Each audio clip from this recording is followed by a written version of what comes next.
Superadas como parecía previsible las enmiendas a la totalidad de los presupuestos de Navarra, la semana que viene el turno llega para las más de 800 enmiendas parciales que tienen los grupos para debatir y, en su caso, aprobar de cara a validar las grandes cuentas navarras para el próximo año. El guión parece repetirse, aunque bien es cierto que mientras aquí en Navarra los socios apelan a la estabilidad del pacto, que permite sacarlos nuevamente, que permitiría, ya van o irían 11 consecutivas, se mira de reojo a lo que ocurra en Madrid con los presupuestos que busca presentar un gobierno de Pedro Sánchez, que se mantiene en el alambre a pesar de la espalda que le ha dado uno de sus principales valedores, como era Junts, para sacar adelante proyectos y leyes. Que efectivamente mintió para propagar un bulo y iba a pedir. ¿Qué tal? ¿Cómo están? Muy buenas noches. Y una de esas leyes de la que se ha hablado precisamente esta mañana en el Congreso de los Diputados es la Ley de Secretos Oficiales, que permitiría desclasificar documentos de Estado, como por ejemplo el de Mikel Zabalza, del que se cumplen 40 años ya de su desaparición y muerte. Comenzamos.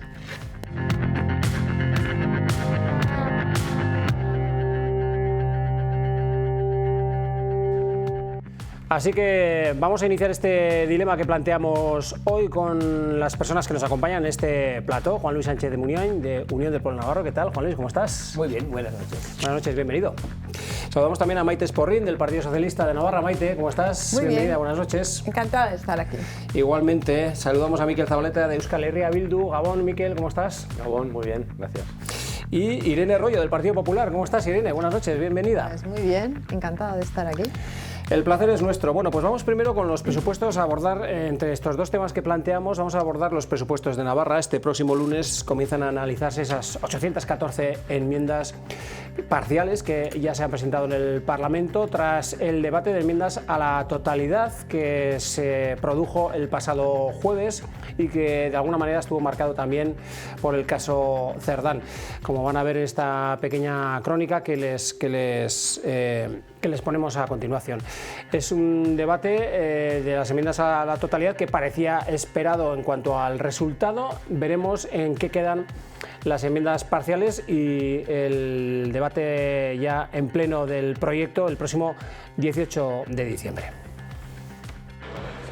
Aunque el debate versaba sobre los presupuestos para 2026, votación de las enmiendas a la totalidad, el nombre propio del día, Santos Cerdán, se hacía un hueco. La UCO ha hecho una enmienda a la totalidad a este gobierno y a este presupuesto. Rechazo por parte de la oposición a las cuentas que presenta el Ejecutivo. Como dejar la tarjeta de Servinavar a la PAC y para gastarlo. y todo esto lo sostiene un gobierno podrido de corrupción. El gobierno defiende el gasto en salud, vivienda o derechos sociales. Es completamente imposible pensar que todas y cada una de las líneas del presupuesto les parezca mal. Y los socialistas plantean acciones legales ante las acusaciones de corrupción. Usted lo va a tener que demostrar, por muy aforado que usted se sienta. Los socios cierran filas en torno al Ejecutivo. No hay ninguna investigación del informe de la UCO de adjudicaciones al gobierno en el gobierno de Navarra. Jamás permitiremos que gobierne un corrupto. Y EH Bildu también se refería a la oposición para celebrar que no influyan en las cuentas. 3 enmiendas, un modelo, un proyecto. Las 3 enmiendas 19 a favor, 29 en contra. eran rechazadas. Bueno, un debate de las enmiendas a la totalidad de los presupuestos de Navarra que podríamos decir se dividió en dos: el que marcaron UPN, Partido Popular y Vox a través de la corrupción a la que aludieron, y el que marcaron los socios del Gobierno y Euskal Herria Bildu, que apoya este proyecto de presupuestos, que hablaban de estabilidad. Señor Sánchez de Muniain. Bueno, pues efectivamente yo creo que no es que haya dos visiones, es que es un presupuesto que, como se ha dicho, ya trae causa de otros 10 anteriores, ¿no? Y se repite la historia, sobre todo en una variable fundamental. Cada vez que presentan los socios de Chivite y Bildu el presupuesto, siempre destacan: es el más alto, es más expansivo, nos hemos puesto de acuerdo y cada vez tenemos más capacidad de gasto. Y eso es cierto. Cada vez se gasta más, cada vez el gasto público del presupuesto aumenta. Y nosotros lo que hacemos ver es que en estos años comparemos lo que ha subido el presupuesto con lo que han mejorado o empeorado los servicios públicos que se tienen que hacer con cargo a ese presupuesto.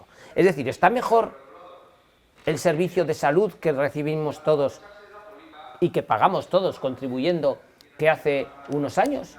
¿Está mejor el acceso a la vivienda? ¿Está mejor la situación del número de gente que está por debajo del umbral de la pobreza según las estadísticas? Pues yo creo que no. Por lo tanto, ahí donde se ha ido, donde se está gastando ese dinero, porque es un dinero de todos los contribuyentes que lo pagamos con los impuestos. Pero es que además cuando resaltamos que está en un mar de corrupción, lo decimos porque efectivamente del presupuesto, no de este probablemente también tenga que ir, pero de los anteriores presupuestos, de todos, ha ido dinero a la empresa Servinaval, para pagar Velate, para pagar las viviendas de Ripagaina o para pagar diversos actos que han estado ligados a empresas, a esta empresa que está ligada a una trama de corrupción, del dinero de todos. Por lo tanto, es indisociable en estos momentos el asunto de la corrupción y el asunto también de las cuentas y los presupuestos públicos y del gasto público. ¿A dónde va el dinero? Ya es por ahí.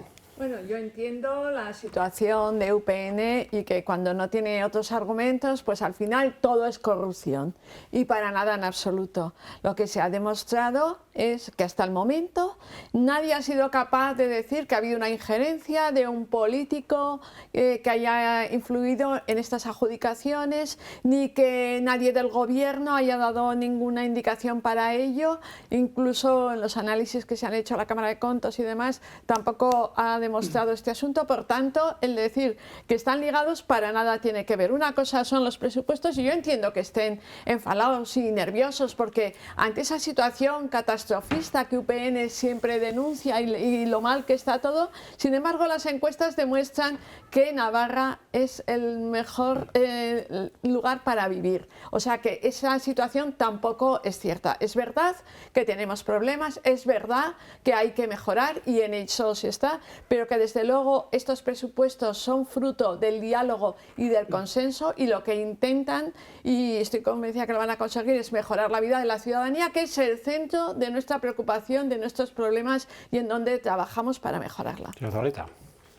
Bueno, pues a partir de ahora esperamos pocas sorpresas. ¿Por qué? Pues porque hay un acuerdo político que queremos poner en valor, porque entendemos que pues efectivamente son los séptimos presupuestos del gobierno que lidera María Chivite.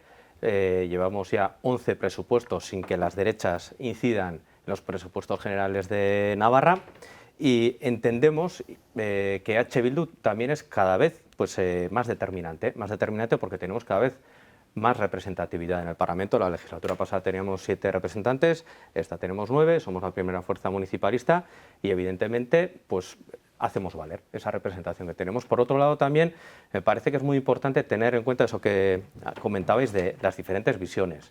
Navarra, lo decimos todos, es muy diversa, siempre se habla de la diversidad de Navarra, pues es verdad, es diversa y eso se ve también en la representación del Parlamento. Es un Parlamento muy fragmentado donde hay que hablar, hay que dialogar, hay que negociar y cuando se puede hay que acordar.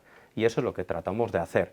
Hay modelos muy diferentes, también lo decía nuestra portavoz Laura Aznal, modelos muy diferentes, en algunas cosas incluso antagónicos los modelos, pero afortunadamente tenemos una mayoría progresista que es capaz de hablar, de negociar y de llegar a acuerdos. Y de ahí pues salen unos presupuestos en los que evidentemente hay cuestiones que hay que mejorar mucho, y hay cuestiones pues, que van también mejorando. Por ejemplo, fruto de este acuerdo presupuestario que hemos alcanzado desde H. Bildu con los socios de gobierno, se van a garantizar unas pensiones mínimas de 1.100 euros al mes, cosa que antes no había y va mejorando año tras año. Se incrementan las aportaciones a las escuelas de música, a las escuelas de 0-3, etcétera, etcétera. En muchas infraestructuras se está avanzando mucho también en la financiación de los municipios, que luego también eso tiene una incidencia directa también en los servicios públicos de la ciudadanía. Y hay cuestiones, efectivamente, la vivienda, la sanidad, que tiene unos problemas muy grandes, pero en los que también nosotros con nuestro acuerdo presupuestario pues incidimos y hemos llegado a acuerdos para implementar el plan de vivienda rural, los convenios que estaban paralizados y un montón de infraestructuras también en el ámbito sanitario. Por lo tanto, pues nosotros damos valor a este acuerdo y entendemos pues, que es un avance positivo para la ciudadanía navarra. Señor Arroyo. Bueno, pues para nosotros, si tuviésemos que dar una definición de estos presupuestos, diríamos que son unos presupuestos fallidos. Y son fallidos porque son una oportunidad perdida y son continuistas. Que sean continuistas en sí mismos no son ni buenos ni malos. Hay que tener en cuenta la situación en la que estamos. Y la situación en la que estamos nos viene a decir que Navarra lleva ya varios años creciendo por debajo de lo que lo está haciendo la media española. O sea, la media española está creciendo por encima de Navarra. Eso para empezar. Estamos perdiendo capacidad adquisitiva. Llevamos años en lo que Navarra, dentro de las provincias europeas, ocupaba el puesto 33 y ahora ocupa el puesto 64, cuando estábamos antes con un 30% por encima de la media per cápita de renta en Europa, y ahora apenas estamos en un 8%. Es decir, estos presupuestos no responden a las necesidades que tienen en estos momentos las navarras y los navarros. Están totalmente desconectados de la realidad navarra. Y luego, aparte, ¿en qué se basan estos presupuestos? Que esto es de lo más preocupante.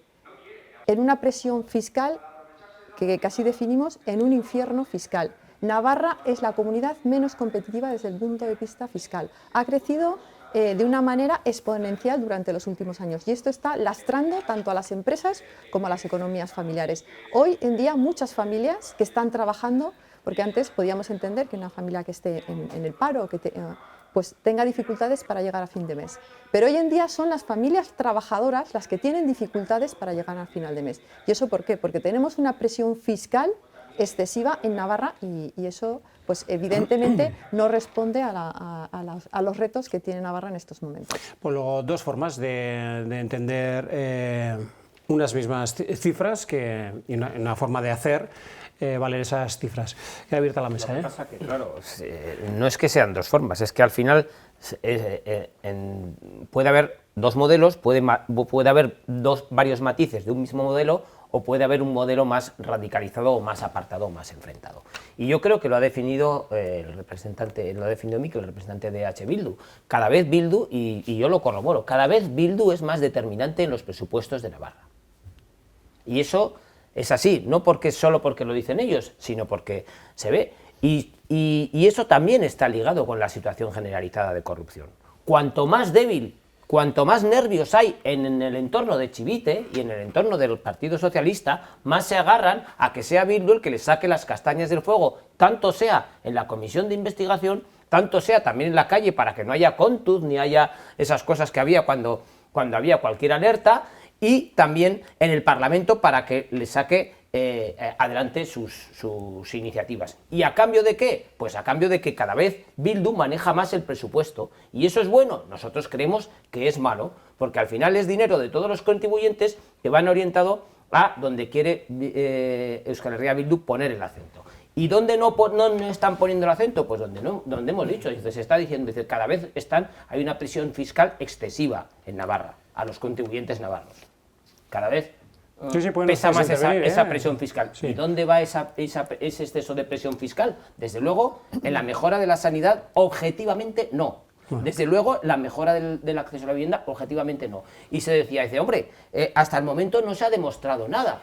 Dice, claro, pero alguien se cree que Servinábar ha trincado pasta en Madrid, en Sevilla, en Marruecos, y el único sitio del mundo donde se le ha dado dinero a Servinábar pero no ha habido mordidas es en Navarra.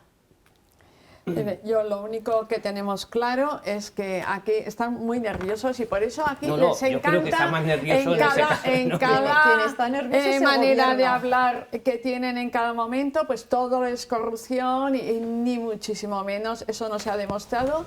El tema está bajo el sistema judicial y ahí saldrán... hay dos vías, la judicial y la política, que se está llevando a cabo en cualquier el caso todavía no se ha demostrado que nadie del gobierno ni ningún político haya influenciado en esas adjudicaciones. Por tanto, es que estamos hablando de interés, de ganas y demás. Pero yo lo único que quiero decir en cuanto al infierno fiscal que hacen referencia, pues decir que estas últimas medidas fiscales que se han aprobado van a beneficiar a más de 340.000 personas que si reciben las rentas hasta 32.000 euros año, van a haber disminuido su obligación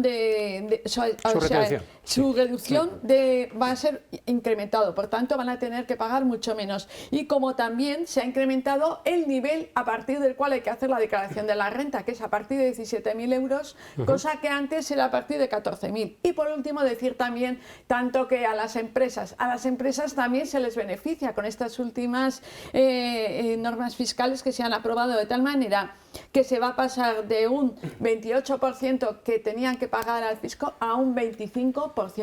Por tanto, todos los aspectos más importantes se van a ver beneficiados. O sea que lo del infierno fiscal tampoco se corresponde con la realidad y la corrupción muchísimo menos, por mucho que quiera repetirlo.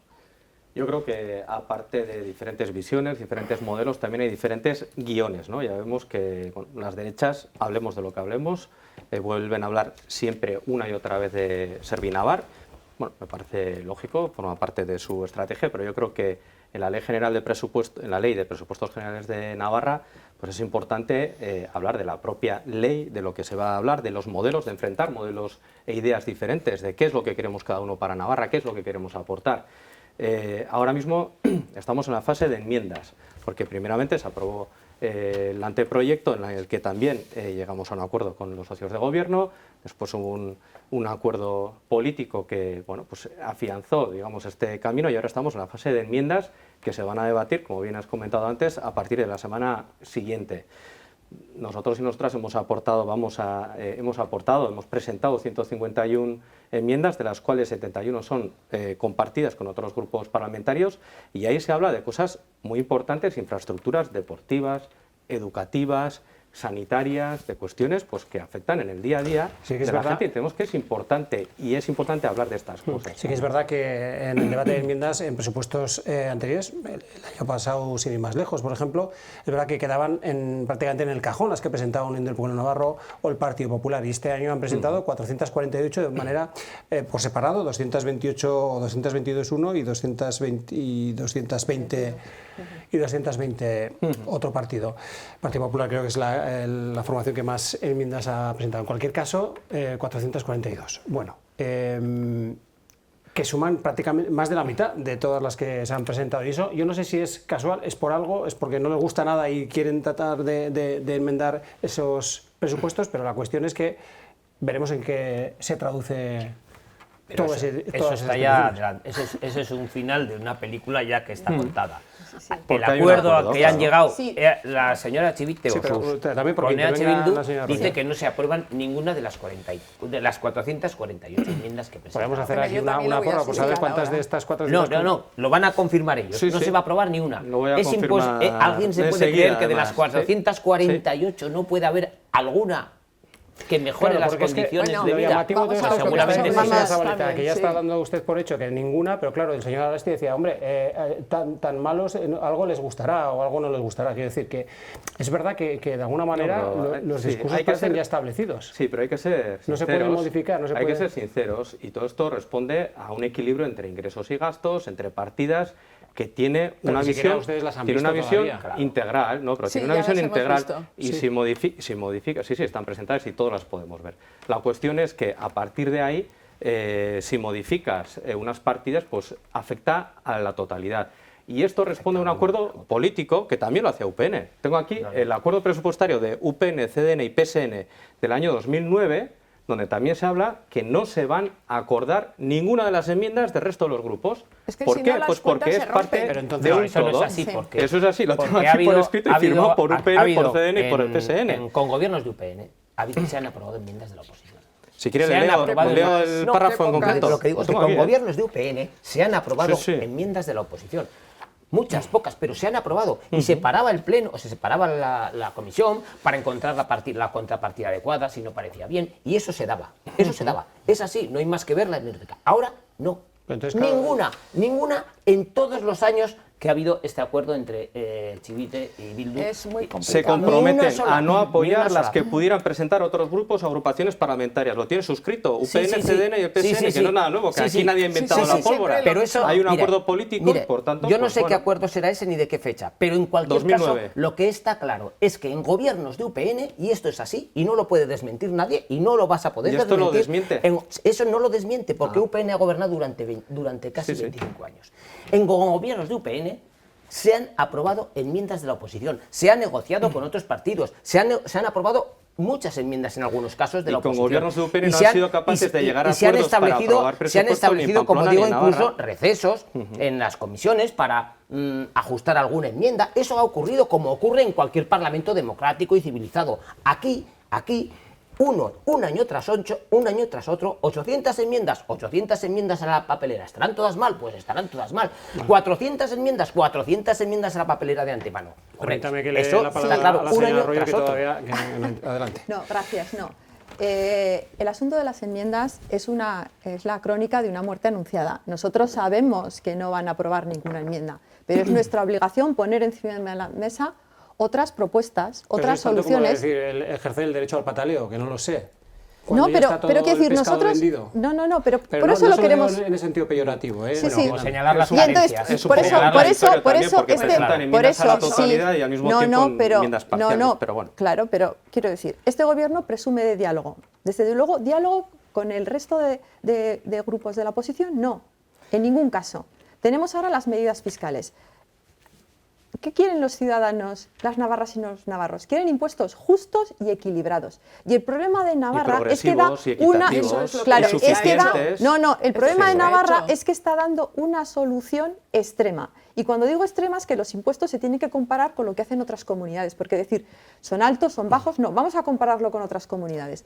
A día de hoy, la única comunidad donde las personas que perciben el salario mínimo interprofesional pagan impuestos es en Navarra.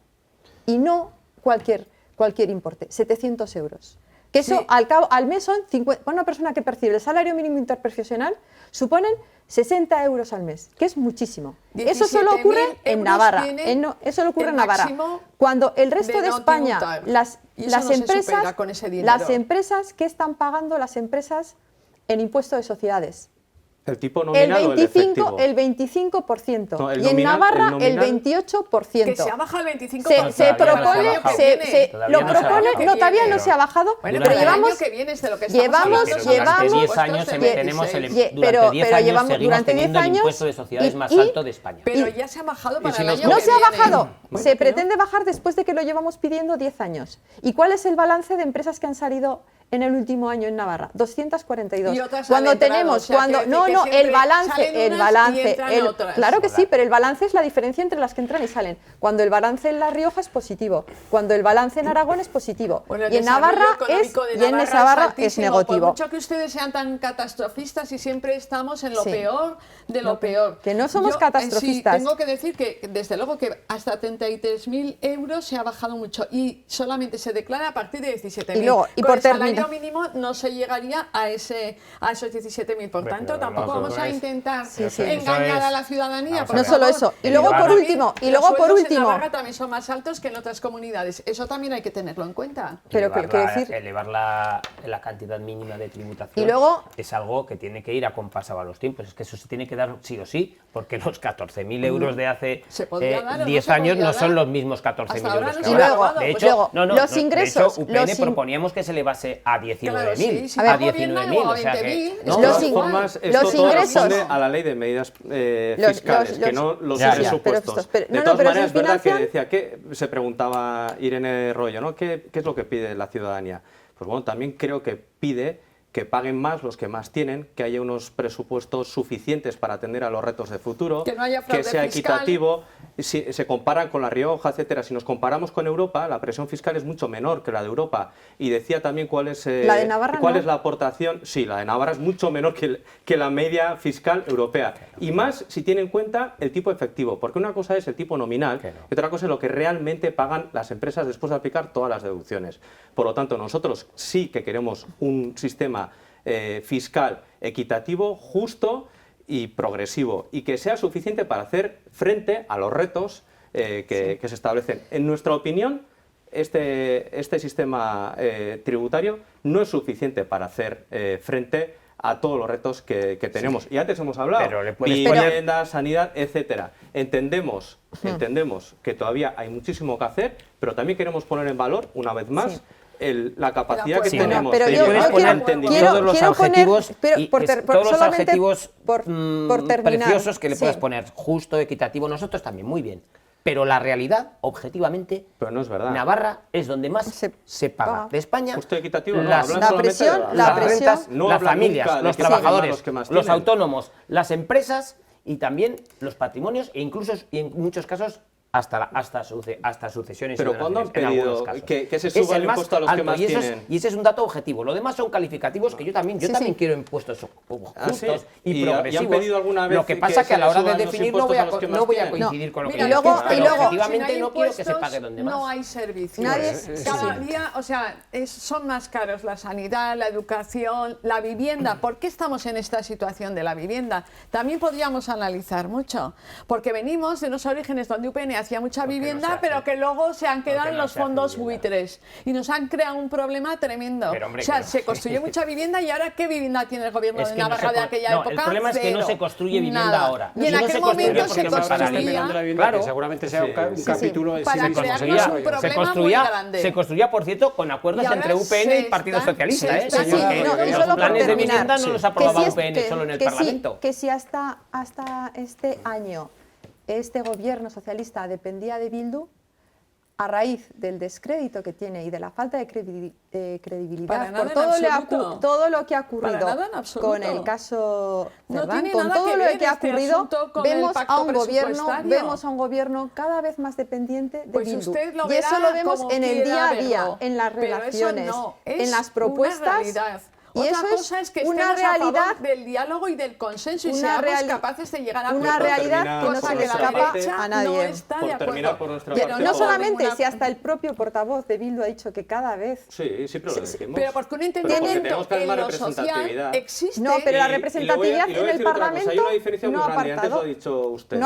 Nosotros, al mismo tiempo que ustedes decían que iban a presentar unas enmiendas a la totalidad y se centraban en eso, nosotros anunciábamos que iniciábamos las negociaciones con el gobierno y hemos estado durante semanas trabajando para buscar, y no ha sido fácil, por mucho que se diga, convenios, ni acuerdos, no es una voluntad de decir, venga, sí, acordamos y un poco por terminar, todo llegará.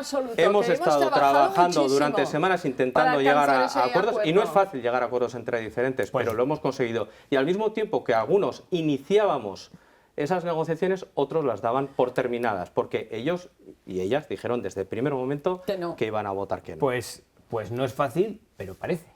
Porque siempre llegan a la hora exacta y el acuerdo se produce y lo celebran con las mismas palabras. Afortunadamente. Todavía estamos por ver un momento en que... Y que siga más años.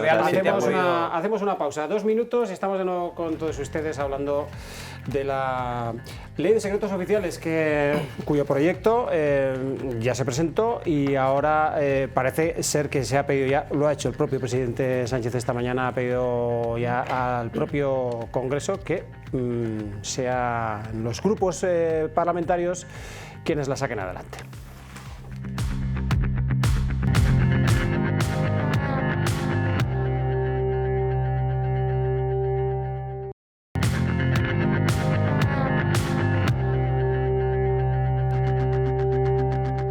Aquí seguimos en este dilema que hemos planteado hoy miércoles. El presidente del Gobierno esta mañana, a preguntas del Partido Nacionalista Vasco de Euskal Herria Bildu, ha dicho que está en manos de los grupos del Congreso llevar adelante una nueva ley de secretos oficiales que de alguna manera superaría la que ya se aprobó en el 68, en tiempos del franquismo, y que permitiría de alguna manera desclasificar cuestiones como el caso de Mikel Zabalza. Vamos a escuchar qué se ha dicho, un pequeño resumen de lo que se ha dicho esta mañana en el Congreso. Presidente, no debería servir solo para hablar de Franco, ni ser de parte. El Estado tiene aún muchas zonas oscuras y usted la oportunidad de verter luz sobre ellas. No está solamente en nuestras manos, está en mis manos o la del Gobierno de España, sino está en las del Poder Legislativo. 40 años de silencio oficial, de mentiras, de impunidad, y a día de hoy el Estado ha incumplido un deber que tiene, que es el de la verdad. No deben fiar toda esa futura ley. Ustedes, si quieren, pueden. El Gobierno ha hecho su trabajo, ha traído a esta Cámara un proyecto de ley sólido. Ahora le toca a esta Cámara aprobarlo y le toca dar un salto de calidad en información clasificada.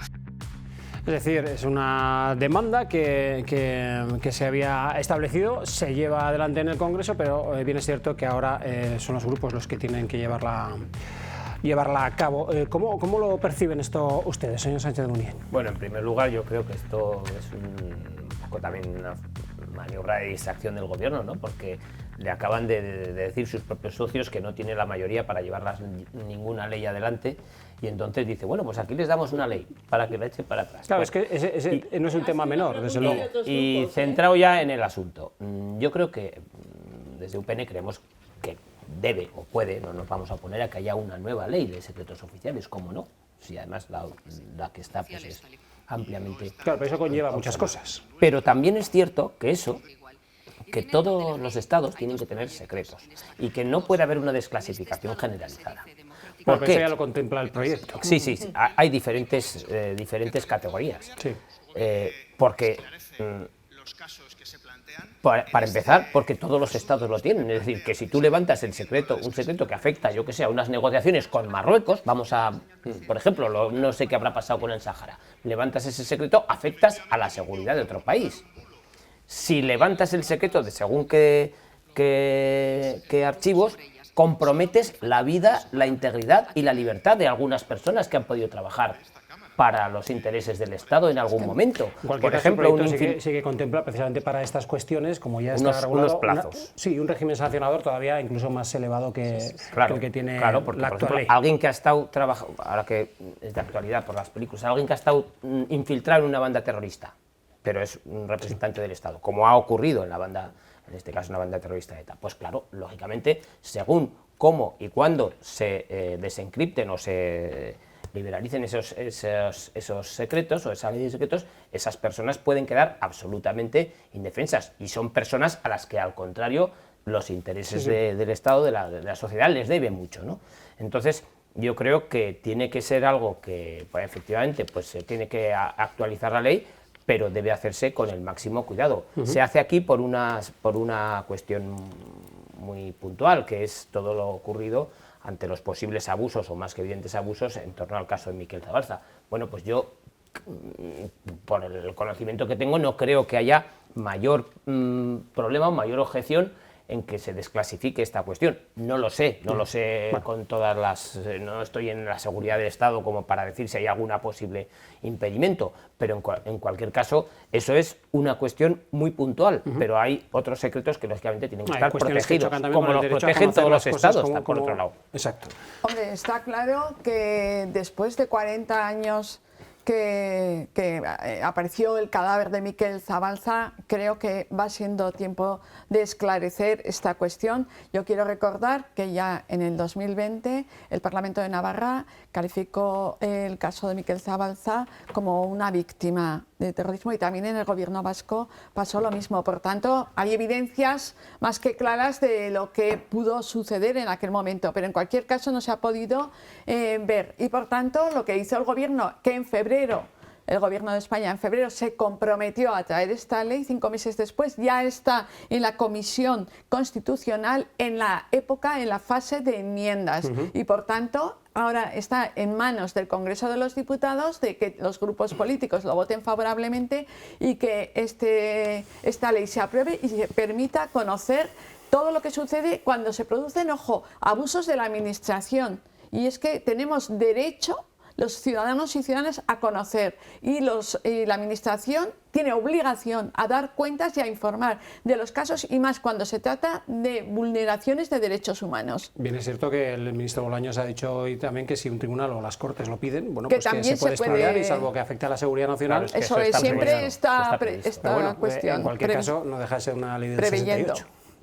Sí, que se podía haber hecho antes. De ahí, que es una ley franquista del año 1968, como bien ha dicho, es una ley profundamente antidemocrática. Desde Euskal Herria Bildu hemos pedido su derogación en repetidas ocasiones, y hoy, como se ha podido oír, pues también hemos pedido que se desclasifiquen los documentos relacionados con el caso de Miquel Zabalza. Parece que se está tramitando una nueva ley. Es evidente que tiene que haber una ley de secretos oficiales, en eso estamos de acuerdo, pero la actual, que ya va a cumplir casi 60 años, es una ley franquista que protege documentos que entendemos que deben ser desclasificados, porque todas las víctimas merecen la verdad, la justicia y la reparación.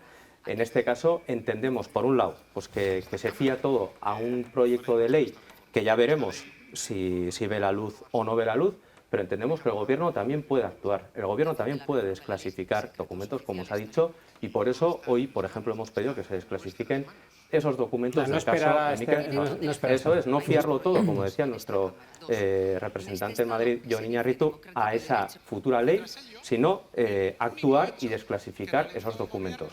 Quiero recordar, como os ha dicho, que hoy mismo, 26 de noviembre, se cumplen 40 años desde la detención de Mikel Zabalza por parte de la Guardia Civil. Se lo llevaron a Inchaurrondo, lo torturaron, lo mataron, lo echaron al río Bidasoa y cuando su madre fue a preguntar por su hijo, le dijeron que buscaran objetos perdidos. En el año 2021 se publicaron unos audios entre un alto mando del CSID y un capitán de la Guardia Civil que tenía destino precisamente en Inchaurrondo, y ahora que los audios están tan de moda, este audio está al alcance de cualquiera, lo pueden ver cualquiera en YouTube. Se escuchó claramente. Y decía claramente, este capitán, se les ha quedado en el interrogatorio. Llega un momento que lo que respira es un monóxido de carbono, entonces se está ahogando, se ahoga, se ahoga. Esto ha ocurrido, esto también ha ocurrido. Y entendemos que la familia de Mikel Zabalza tiene tanto derecho a la justicia, a la verdad y a la reparación como cualquier otra familia de cualquier otra víctima, sea de quien sea. Por eso entendemos que hay que poner fin a estos 40 años de impunidad. Bueno, pues desde el Partido Popular y en relación con esta ley entendemos que la que hay vigente del 68 es una ley preconstitucional, que hay que ir adaptando lo que son las leyes de secretos oficiales, adaptándolos pues, a los nuevos estándares democráticos y europeos. Las categorías que hay en concreto en la ley vigente pues es solamente secreto y secreto reservado, y entonces se proponen pues otras categorías como alto secreto, secreto, Cuatro categorías. Cuatro categorías, confidencial, restringido. Luego los plazos de desclasificación en la ley vigente pues no hay, puede ser indefinido, y ahora pues se plantean pues de 5 a 45 años. También se prevé también un control parlamentario, cosa que hasta ahora no lo hay, y en relación con la protección pues, de los derechos humanos, pues en este momento no se contemplan, y en la nueva pues, se habla de prohibir las clasificaciones de violaciones graves de los derechos humanos. Aquí también en la nueva propuesta pues, se habla de multas de hasta 2,5 millones de euros. En este caso, en la ley vigente no se especifica claramente. Entonces, nosotros, desde el Partido Popular, no nos vamos a oponer a que haya una nueva ley de secretos oficiales. Pero bien, una vez dicho esto, claro, nosotros también la vamos a condicionar, porque esta ley de secretos oficiales no puede ser una ley en la que no se proteja de alguna manera o se garantice la protección de la seguridad nacional. Nosotros está claro. Sí, está claro, pero igual no está claro para todos los partidos. Bien.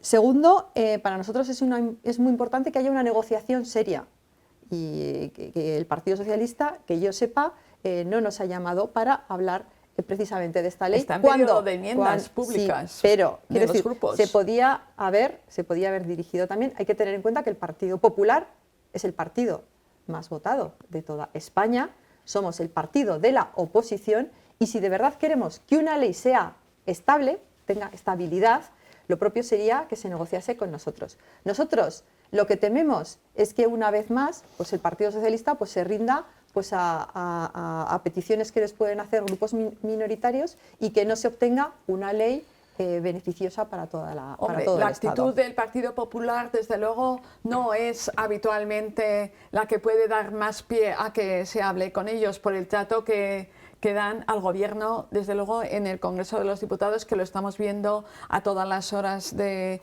cuando tienen plenos, el trato que les dan, que vamos, que parece eso, cualquier cosa, que la presidenta no es capaz a veces de poder controlar los escándalos que el Partido Popular organiza, que en cualquier caso decir que está en periodo de enmiendas, que ustedes pueden presentar perfectamente enmiendas, y el gran avance que plantea también esta ley, hay que decir que todas las personas que tengan un interés legítimo, como puede ser en este caso la familia, tendrá derecho a conocer esta documentación, que desde luego para que tenga, como muy bien ha dicho Mikel, lo que es un reconocimiento, una justicia y reparación, que se le reconozca como víctima y se le dé a la familia pues lo que le corresponda, como todas las víctimas. Y solo decir que el Partido Socialista, en relación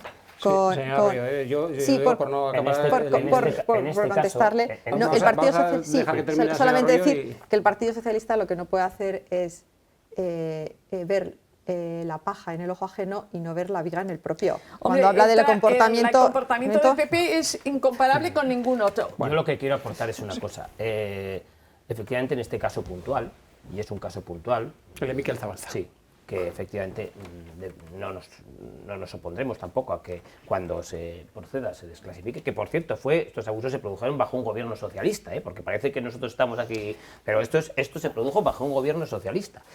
Es un caso puntual y yo creo que se puede reconocer y conocer los hechos para que se asuman se conozcan todas las responsabilidades que debieron asumirse en su día.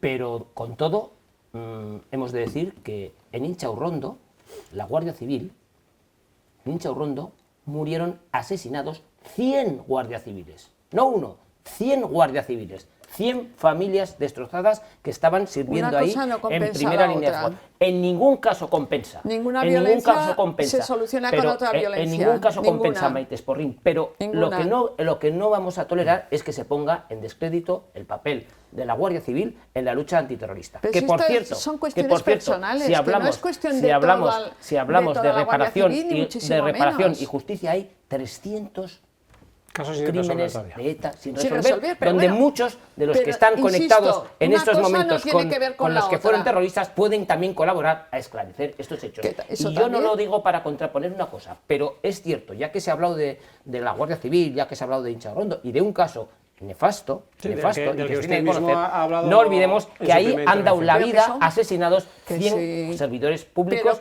por defender las libertades, principalmente de todos los que estamos aquí. Una violencia nunca justifica otra violencia. Y pero eso si también hay que que tenerlo en cuenta. Está claro, señor Sánchez de Munía, señor Zabalza. Sí, bueno, por ir un poco por partes a lo que decía antes Irene Royo, yo creo que las propuestas vengan de grupos mayoritarios o minoritarios, lo que hace falta es una ley justa.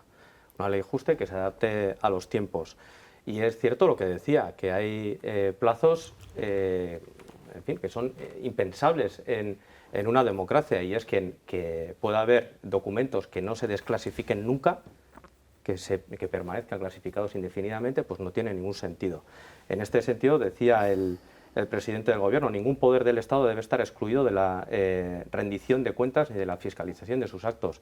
Es cierto, es cierto. Con matices en algunos casos, de acuerdo, pero es cierto que todos los poderes del Estado tienen que rendir cuentas. Y entendemos que la ley franquista, la ley de 1968, no responde a eso. Por otro lado, decía el señor Sánchez de Muniain que esto era un caso puntual. ¿Le suena a usted el general Galindo? ¿Le suena a usted?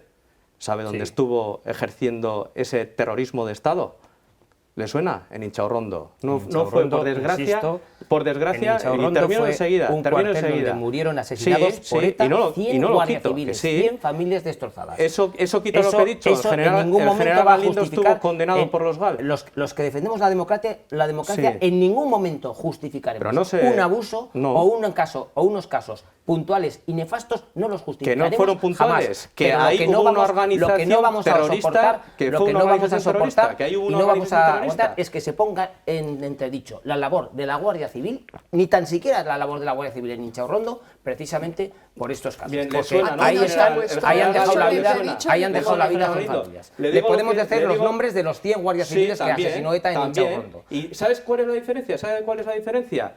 Que, como bien ha dicho, hay casos que no se han resuelto, pero hay víctimas que no se han reconocido. Nosotros lo que decimos es que se tienen que reconocer todas las víctimas. Y en este pueblo ha habido torturas sistemáticas, ha habido muchas víctimas por parte de muchos, por parte de ETA, también, muchísimo sufrimiento.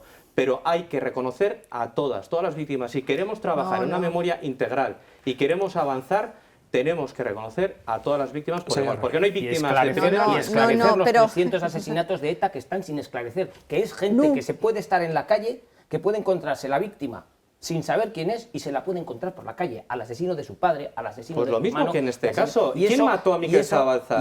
¿Quién mató a Miquel Zabalza? Se sabe, no ha habido ni siquiera un juicio. Pues bueno, va a colaborar Bildu en esclarecer los 300 asesinatos Por de ETA? favor, por favor. Porque algunos de ellos Por seguramente favor, no sea que estarán tan burdo. ¿Cómo cerca. va, Claro, Bildu claro. con- Bueno, por o favor. aquellos militantes de Bildu que han Seamos podido serios, conocer seamos a serios. aquellos posibles autores de estos Seamos asesinatos. serios, seamos serios.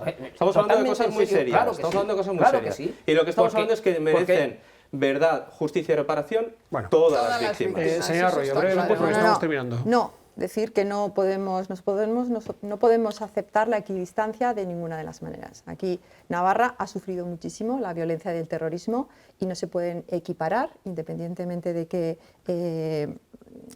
independientemente de que nosotros no aceptemos de ninguna manera que haya habido violencia de Estado, pero no se pueden equiparar en ningún caso la violencia del terrorismo de ETA, todo el daño que ha causado, todas las víctimas que ha habido y todas las personas que han tenido que salir de la Comunidad Foral de Navarra. Entonces nosotros no podemos equiparar en ningún caso ni puede haber equidistancia.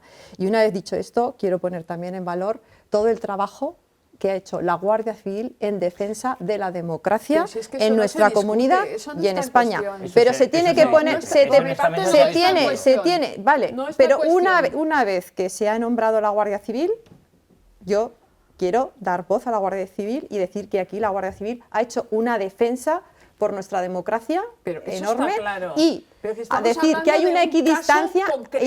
y que hay No estamos- una equidistancia es forzar es todas las una víctimas memoria de son forma muy víctimas. Bueno, como artificiosa. estamos terminando, vamos a esto ha sido, lo voy a tomar como pues un poco la conclusión a la que llega el Partido Popular. Señor Zabaleta. Bueno, pues quisiera recordar que este domingo se va a celebrar, como todos los años, en Orbaizeta, un acto en recuerdo de Mikel Zabalza, en el que nosotros también estaremos presentes, igual que estuvimos presentes también en el acto de las víctimas del terrorismo. Esperemos que, tal y como dicen ahora los diferentes portavoces, pues también podamos ver a diferentes representantes de otros grupos parlamentarios también, si no hay equidistancias y si se quiere reconocer el sufrimiento humano de todas las víctimas, pues esperemos verles allá también el domingo en Orbaizeta, porque me imagino que les recibirán de buen grado, porque entendemos que todas las víctimas merecen justicia, verdad y reparación. Señora Sporrin. Pues para nosotros, efectivamente, todas las víctimas merecen justicia, verdad y reparación. Y Mikel Zabalza también. Esperamos del Partido Popular y de UPN, en la poca representación que tiene en el Congreso de los Diputados, pero que también apoyen esta ley de seguros de secretos oficiales. No han y dicho que, lo contrario en cualquier caso. en bueno, esta pues mesa. no, que ha dicho que como que esto, pero con muchas reticencias también. Y esperamos que se apruebe y que desde luego estos hechos de esta naturaleza no se vuelvan a repetir y que una violencia no justifica a otra y ninguna persona puede ser asesinada porque eso es lo mejor que tenemos, la vida, y nadie tiene derecho a quitarla, nadie. Sí, pues supongo que nosotros nos sumaremos al reconocimiento, por supuesto, de Mikel Zabalza, pero nunca equipararemos a los asesinos con las víctimas.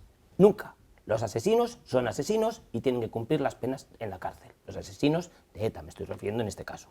Y las víctimas, pues tienen todo nuestro reconocimiento, todo nuestro apoyo, y quienes lucharon para que esa dictadura no se impusiera, que son aquellos miembros de las fuerzas y cuerpos de seguridad del Estado, pues tienen también todo nuestro apoyo y reconocimiento. Pues así terminamos este programa. Gracias de verdad por habernos ayudado a entender un poco la complejidad que tienen algunos de los temas como el que acabamos de tratar. De verdad, gracias y feliz semana. Y a ustedes también, que tengan una feliz semana. Nos vemos ya a la vuelta del próximo puente foral, dentro de 2. Entre tanto, sean felices.